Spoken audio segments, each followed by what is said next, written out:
Стопанствениците се против предвремени парламентарни избори, велат, сите изборни процеси ги намалуваат резултатите од нивното работење.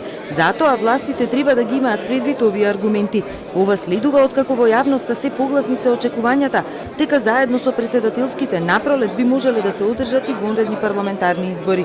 Нашата пракса и искуство до сегашно покажало дека кога има избори, без разлика дали се тие на државно ниво, локални, секогаш понегативни резултати имаме од тоа што се го очекуваме и го сакаме.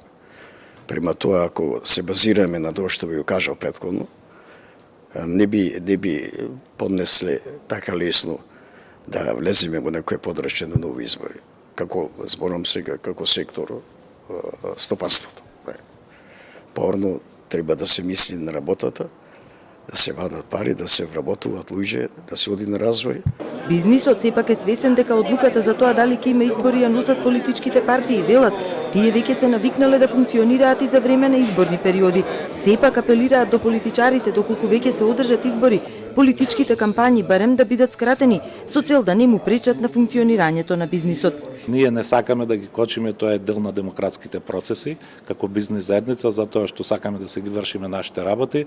Меѓутоа, она што бараме да кампањите бидат кратки, сконцентрирани, концизни, да не се врши притисок на бизнисот, а мислам дека таков консензус можат да постигнат политичките партии. Една од политичките кочници за нормално функционирање, а тоа е изгласувањето на уставните измени, веќе е надмината. Со Грција и досега бизнисот имал добра соработка, а со договорот од Преспа ќе се потпише и договор за избегнување на двојното оданочување, што ќе ја зголеми размената.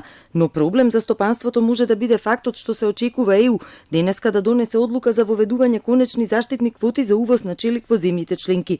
Представник на ЕК соопштил дека доколку денеска биде прифатен предлогот за воведување на квотите за увоз на челик, нивната примена ќе почне од следниот месец. Мислам дека на малите земји како нас, на земјите кои што треба да се приклучуваат према Европската унија, поставувањето на услови пред да станеме членка на Европската унија создава сериозни проблеми.